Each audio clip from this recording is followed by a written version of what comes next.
الحمدللہ رب العالمین والصلاة والسلام علی سید الانبیاء والمرسلین اما بعد فاعوذ باللہ من الشیطان الرجیم بسم اللہ الرحمن الرحیم۔ الحمدللہ الہادی پروگرام میں صبر و تحمل کی فضیلت کے سلسلے میں کلام چل رہا تھا، بلکہ یوں کہنا چاہیے کہ اللہ تبارک و تعالی کی طرف سے صبر کرنا ہم پر لازم قرار دیا گیا ہے۔ اس حکم کو ہمیں ماننا ہوگا۔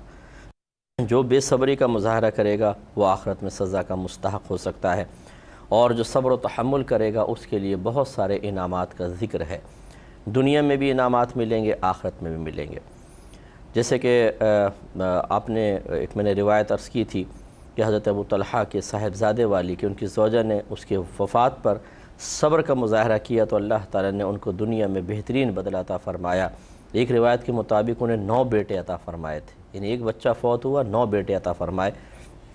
تو یوں بھی ہوتا ہے کہ اللہ تعالیٰ جب کوئی ہماری محبوب شے لے لیتا ہے اور ہم اس پر صبر کا مظاہرہ کرتے ہیں تو اللہ تعالیٰ دنیا میں بہترین بدلے عطا فرماتا ہے، اور اسی طرح صحت دے دیتا ہے، پریشانیوں سے بچا لیتا ہے، اور بعض پوشیدہ امور ہوتے ہیں کہ جو ہمیں ظاہر نہیں ہوتے، مثلا نیکیوں میں اضافہ ہے، اللہ تعالیٰ کی بارگاہ میں درجہ قرب کا حصول ہے، اور اسی طرح درجات بلند ہو رہے ہیں، گناہوں کے کفارے ہو رہے ہیں۔ یہ چیزیں ہمیں نظر نہیں آتی ہیں۔ پھر میدان محشر میں جو انعامات ملیں گے، بلکہ میں کہتا ہوں موت کے وقت، پھر قبر میں، پھر میدان محشر میں، اور پھر جنت میں جو انسان کو لذتیں حاصل ہوں گی وہ تو ناقابل بیان ہے۔ اس لیے کوشش یہ کرنی چاہیے کہ شریعت کے احکام پر عمل پیرا ہونے کی سعادت خوشدلی کے ساتھ حاصل کریں، اور ان انعامات کے حصول پر کامل یقین رکھیں جو اللہ تعالیٰ اور اس کے رسول کریم صلی اللہ علیہ وسلم نے بیان فرمائے ہیں۔ تو ابھی جو ہماری ایک حدیث چل رہی تھی، حضرت ابو سعید اور حضرت ابو ہریرہ رضی اللہ تعالی عنہما سے روایت ہے، اس پر ہمارا کلام ہو رہا تھا۔ نبی کریم صلی اللہ علیہ وسلم نے ارشاد فرمایا کہ مسلمان کو تھکاوٹ، بیماری، غم، تکلیف وغیرہ حتیٰ کہ کانٹا چبھ جائے تو اللہ تبارک و تعالیٰ اس کے بدلے اس کے گناہ مٹا دیتا ہے۔ یہ بخاری و مسلم کی روایت تھی۔ اس میں ہمارا کلام چل رہا تھا تھکاوٹ اور بیماری پر۔ میں نے کلام عرض کیا تھا کہ ہمیں ان دونوں چیزوں پر مختلف امور میں تھکاوٹیں ہوتی ہیں، مختلف بیماریاں ہمیں گھیر لیتی ہیں، کچھ تیمارداروں کو اس کی وجہ سے تکلیف ہوتی ہے، اس پہ صبر کرنا چاہیے۔ تیسرا غم، سرکار نے ارشاد فرمایا غم بھی مختلف قسم کی چیزوں سے ہوتا ہے۔ اولاد فوت ہو گئی، کسی کی جدائی کا غم ہوتا ہے، اولاد مر جاتی ہے، ماں باپ مر گئے، بیوی بچے فوت ہو گئے، کوئی اور قریبی دوست فوت ہو گیا، حتیٰ کہ ہمارے جانور فوت ہو جاتے ہیں، مر جاتے ہیں بعض اوقات، اس سے ہمیں صدمہ اور غم پہنچتا ہے۔ اس پر ہمیں صبر کرنا چاہیے، اور اس پہ صبر کا طریقہ یہی ہے کہ ہماری زبان سے شکوہ نہ نکلے، اللہ تعالیٰ کی بارگاہ میں شکایت پیدا نہ ہو کہ میرے ساتھ ایسا کیوں کر دیا گیا، یہ کیوں جو ہے یہ شکایت ہے۔ ہم کون ہوتے ہیں اللہ تعالیٰ کے فیصلے کے جواب میں کہنے والے کہ ایسا کیوں کیا؟ بعض اوقات تو لوگ کویسچن کرتے ہیں، فلمیں دیکھی ہوتی ہیں، اب وہ ڈائلاگ تو بولنا ہی بولنا ہے، کہیں نہ کہیں تو مارنے ہیں ڈائلاگ، تو اللہ تعالیٰ سے کیوں اللہ تعالیٰ نے تو ایسا کر دیا، تو نے میرا بچہ کیوں لے لیا؟ یعنی پورے محلے کے بچے مر جاتے، اس کا بچہ زندہ رہتا، یعنی کچھ سمجھ بوجھ نہیں ہوتی ذرہ برابر۔ یہ کوئی اللہ سے لڑنے کا موقع نہیں ہے، بلکہ یہ تو اللہ کی رضا پر راضی رہ کر اس کی بارگاہ سے مزید انعامات حاصل کرنے کا موقع ہے۔ لیکن کیا کریں جہالت کا، کہ جب انسان جاہل ہو، بچہ تو ویسے ہاتھ سے گیا، ثواب اپنی جہالت سے ضائع کر بیٹھتا ہے، اور نتیجہ کچھ بھی نہیں نکلتا۔ خواہ اپنے ہی دل میں شاید وہ ہیرو بن رہے ہوتے ہیں کہ میں نے بڑا کوئی کام کر دیا، میں اللہ سے مقابلے پر آ گیا، میں نے اللہ کے ساتھ بدتمیزی کر لی، معاذ اللہ ثم معاذ اللہ۔ تو اس میں کون سا کمال کیا یہ بتائیے؟ اگر آپ سمجھتے ہیں کہ میں نے بڑی جرأت کا مظاہرہ کیا، اس جرأت کا خمیازہ جب بھگتنا پڑے گا تب پتہ چلے گا کہ یہ کیسی جرأت تھی۔ تو یوں بعض اتنے جاہل ہوتے ہیں، اور پھر ان کو اگر سمجھایا جائے تو الٹا لڑنا شروع کر دیتے ہیں۔ یہ جاہل ترین لوگ ہیں، برا نہیں مانے کوئی میری بات کا، لیکن وہ اس پہ ٹھنڈے دل سے غور کر کے اپنی آخرت کو بہتر بنائیں۔ مجھ پہ بھی اگر غصہ اتاریں کہ میرا کیا بگاڑ لیں گے، میرا کیا جائے گا۔ ابو جہل جو تھا وہ ایسی جاہل تھا کہ اس نے نبی کریم صلی اللہ علیہ وسلم کے معجزات اپنی آنکھوں سے دیکھے ہیں۔ ایک دفعہ اس نے کہا کہ اگر آپ یہ بتا دیں کہ میری مٹھی کے اندر کیا ہے تو میں آپ پر ایمان لے آؤں۔ میرے آقا صلی اللہ علیہ وسلم مسکرائے اور آپ نے ارشاد فرمایا کہ یہ بتا کہ میں بتاؤں تیری مٹھی میں کیا ہے، یہ تیری مٹھی والی چیز بتائے کہ میں کون ہوں۔ اس نے اگر یہ ہو جائے تو اور اچھی بات ہے۔ آپ نے فرمایا کہ سن، تو اس نے کان قریب کیا، اس کے ہاتھ میں کنکریاں تھیں، اس نے کان قریب کیا تو کنکریاں کلمہ پڑھ رہی تھیں، تو اس نے وہ کنکریاں پھینک دیں اور کہا کہ یہ تو جادو ہے۔ تو یوں ہوتے ہیں بعض لوگ کہ ایک تو پہلے ان کو سمجھ نہیں ہوتی، پھر کوئی سمجھائیں تو اور زیادہ جہالت پر اتر آتے ہیں۔ تو وہ ابو جہل کے کچھ اثرات ہیں جو قیامت تک اسی طریقے سے مختلف لوگوں میں ظاہر ہوتے رہتے ہیں، جہالت کے اثرات۔ تو ایسے لوگوں کو ذرا توبہ کرنی چاہیے، کچھ حیا شرم کرنی چاہیے۔ اور میں بڑی معذرت کے ساتھ یہ کہتا ہوں، کوئی باہر کے لوگ برا نہ مانیں، میں بارہا اس کی وضاحت کر چکا ہوں، ہر ایک ایسا نہیں ہے، بہت اچھے اچھے لوگ ہیں، بلکہ میں برملا یہ کہتا ہوں کہ بہت سی فیملیز وہاں پر ایسی ہیں کہ شاید پورے پاکستان میں ڈھونڈ لیں تو آپ کو ایسے نہیں ملیں گی جو باہر وہ تقوی اور پرہیزگاری کے ساتھ اپنی زندگی گزار رہے ہیں۔ لیکن میں نے بہت سے، میں چونکہ رہا ہوں عوام کے اندر، بہت سے لوگوں میں باہر رہنے کی وجہ سے ایک بڑا تکبر سا دل میں دیکھا ہے، ایک بڑا پن سا دیکھا ہے کہ وہ معاذاللہ اپنے آپ کو عام لوگوں سے تھوڑا سا اپر لیول پر دیکھتے ہیں، تو وہ سمجھتے ہیں کہ شاید ہمارے لیے کچھ کہنا، کچھ کرنا اس کی اجازت ہوگی کیونکہ ہم VIP ہیں۔ تو اس لیے ہم اگر اللہ تعالیٰ کی بارگاہ میں کچھ بول بھی دیں، شکوے کر لیں، نافرمانی کر لیں، تو ہمارے لیے جس طرح دنیا کے اندر سہولیات ہیں اس پاسپورٹ کی وجہ سے، ایسی شاید آخرت میں بھی ہمارے لیے سہولیات ہوں گی کہ ہمیں نظر انداز کر دیا جائے گا۔ حالانکہ ایسا نہیں ہے، جو جتنی آسائش میں رہتا ہے اس کے لیے اتنا ہی بڑا امتحان ہوگا، اتنی ہی اس کے ساتھ سخت حساب و کتاب ہوگا۔ لہٰذا کبھی بھی ایسا نہ ہو، جو ہمارے باہر کے ملکوں میں بھائی بہن رہتے ہیں، جن کو اللہ تبارک و تعالی نے ہزارہا مشکلات سے نجات عطا فرمائی ہے، وہ باہر رہنے کے زوم میں مبتلا ہو کر یہ نہ سمجھیں کہ ہمارے لیے تھوڑا بہت شکوہ کرنا شاید اللہ کی بارگاہ میں جائز ہے۔ اگرچہ کوئی بھی اس کا دعویٰ نہیں کرتا ہے، یہ طبیعت بتاتی ہے، یہ حرکتیں بتاتی ہیں کہ اس شخص کے باطن کے اندر کیا چیز پوشیدہ ہے جو اس سے اس قسم کے افعال کروا رہی ہے۔ کوئی بھی کھڑے ہو کر اس طرح کا دعویٰ نہیں کرے گا، بلکہ آپ اس سے پوچھیں تو کہے گا نہیں ایسی کوئی بات نہیں ہے، لیکن ایسی بات ہوتی ہے بعض اوقات۔ تو بہرحال خلاصہ کلام یہ ہے کہ یہ غم جو ہیں یہ مختلف طریقے سے آتے رہتے ہیں، اس پر صبر کرنا چاہیے۔ تو اگر کوئی فوت ہو جاتا ہے تو اب یہ نہیں کہ اسے اللہ تعالیٰ سے لڑنا شروع کر دیں، بلکہ صبر و تحمل کرنا چاہیے۔ اسی طریقے سے کبھی ایسا ہوتا ہے کہ کوئی ہماری پیاری چیز ہم سے چھن جاتی ہے، جیسے ہمارے یہاں گن پوائنٹ پہ موبائل چھن جاتے ہیں، موٹر سائیکلیں، گاڑیاں چھن گئیں، چوری ہو جاتی ہیں بہت ساری چیزیں، اس کا بھی غم لاحق ہوتا ہے، اس پر بھی ہمیں پھر صبر کرنا چاہیے۔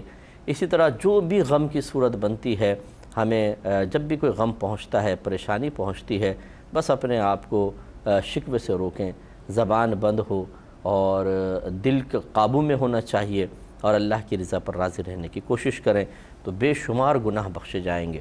اسی طرح تکلیف، حتیٰ کہ سرکار نے مثال دی، اگر کانٹا بھی چبھ جائے تو اللہ تبارک و تعالیٰ اس کے بدلے اس کے گناہ مٹا دیتا ہے۔ اب یہاں دیکھیں، بظاہر سرکار نے نہیں فرمایا کہ صبر کرے گا تو گناہ مٹا دے گا، لیکن یہ مشروط ہوتی ہیں بعض چیزیں۔ جیسے ڈاکٹر دوا دے، مثلاً آپ کو بخار ہے، اس نے دوائی دی اور کہا یہ بہترین دوائی ہے، جتنے مریضوں کو دی ہے فوراً بخار اتر جاتا ہے، اور آپ اس دوائی کو لے کر ٹھنڈے پانی کے نیچے کھڑے ہو جائیں، شاور کے نیچے، اور خوب نہائیں، اور پھر وہ دوائی کھائیں، پھر کلفیاں کھائیں، خوب AC چلا کر بیٹھیں، اور بخار نہ اترے تو آپ ڈاکٹر کو گالیاں بکنا شروع کر دیں، برا بھلا کہنا شروع کر دیں کہ وہ تو کہہ رہا تھا کہ اس سے ایک دم علاج ہو جائے گا، دیکھو ہوا نہیں۔ تو ڈاکٹر کو یہ کہنے کی ضرورت تو نہیں ہے کہ بھئی یہ دوائی بہت مؤثر ہے، لیکن ساتھ ساتھ پرہیز بھی کرنا ہوگا۔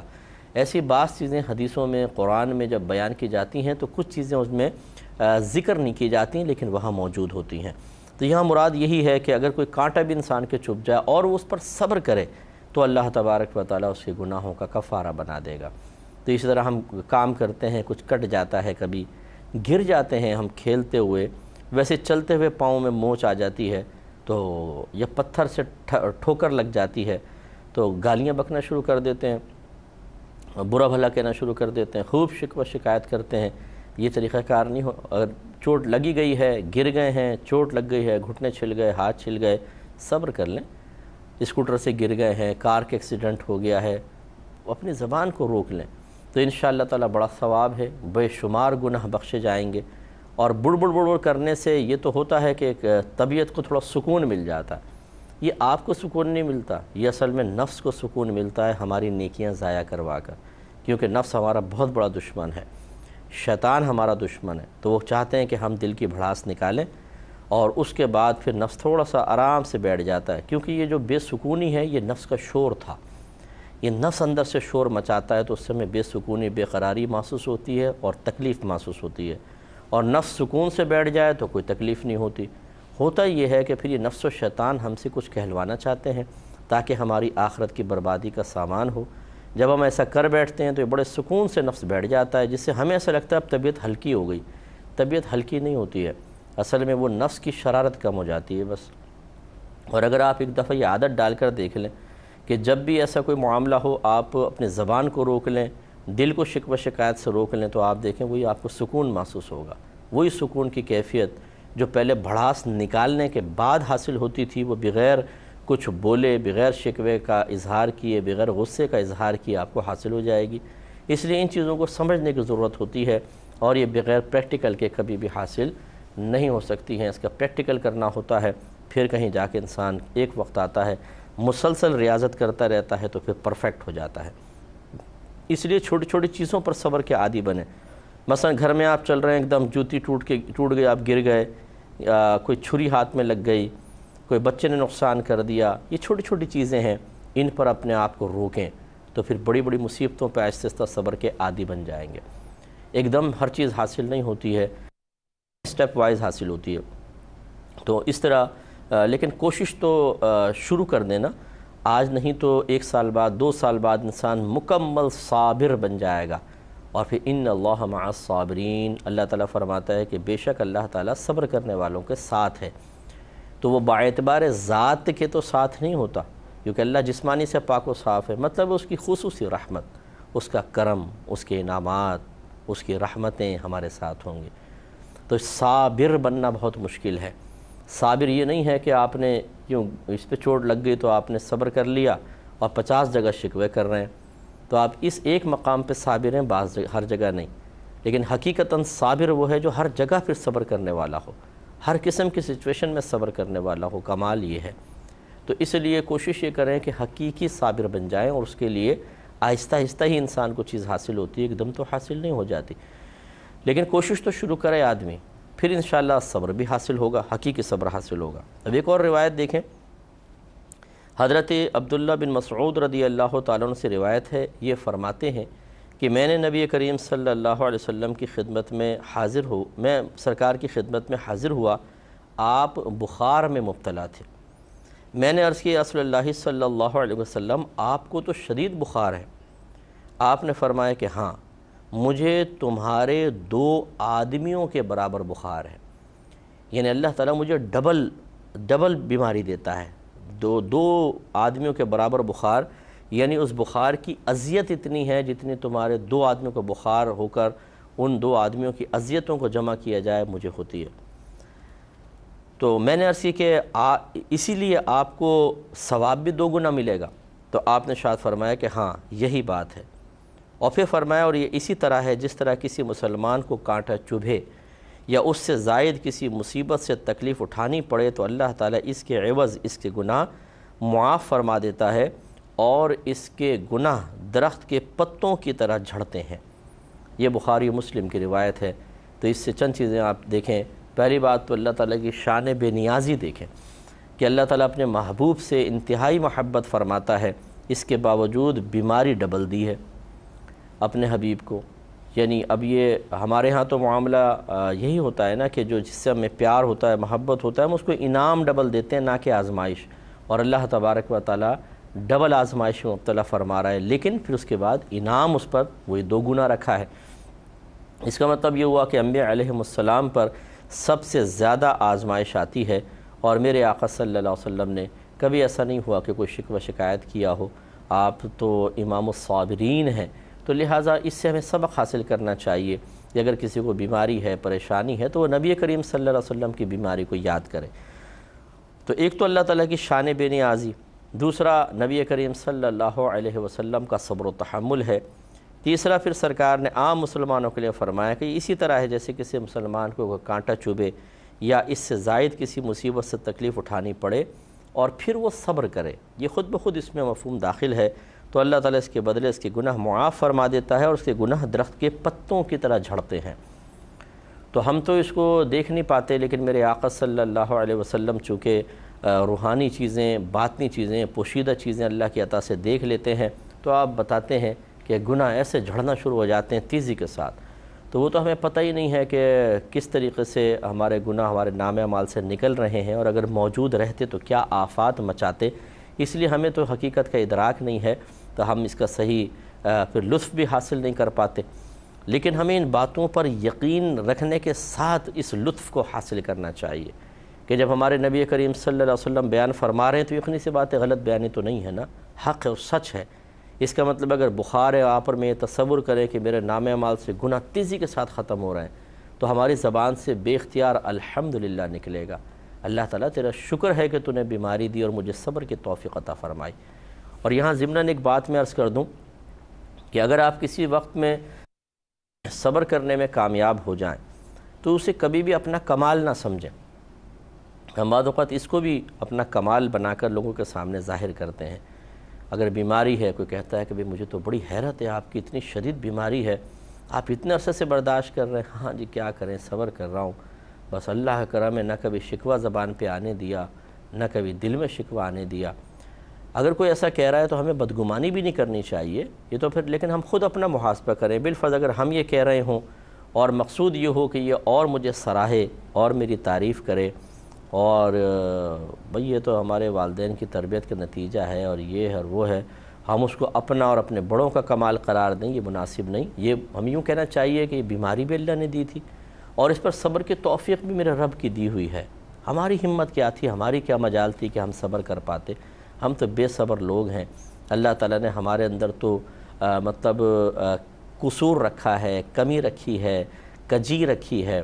وہ ہمارا رب ہے، اس کی بڑی شان ہے کہ وہ اس کمی اور کجی اور کوتاہی پر پردے ڈال دیتا ہے اور ہمیں ہمت عطا فرما دیتا ہے. سب میرے رب کا کمال ہے. یوں ہی ہمیشہ کہنا چاہیے، تو پھر آپ کا ثواب خالصتاً اللہ کی بارگاہ میں پہنچے گا. سیدنا صدیق حضرت غوث پاک رضی اللہ تعالیٰ عنہ کا واقعہ آپ دیکھیں، جب شیطان نے آ کے بہکانے کی کوشش کی کہ اے عبد القادر میں تیرا رب ہوں، میں تجھ پہ عبادت کو معاف کرتا ہوں، تو آپ نے جواب میں یہ فرمایا کہ جب میرے نانا جان پہ معاف نہیں ہوئی تو مجھ پر کیسے ہوگی. تو شیطان نے کہا کہ آج تیرے علم نے بچا لیا. تو آپ نے فرمایا علم نے نہیں، میرے اللہ کے فضل نے بچایا ہے. یہ سمجھنے کی بہت ضرورت ہے. اللہ تعالیٰ عمل کی توفیق عطا فرمائے. آمین. وآخر دعوانا ان الحمدللہ رب العالمین. میرا رہنما کوئی اور ہے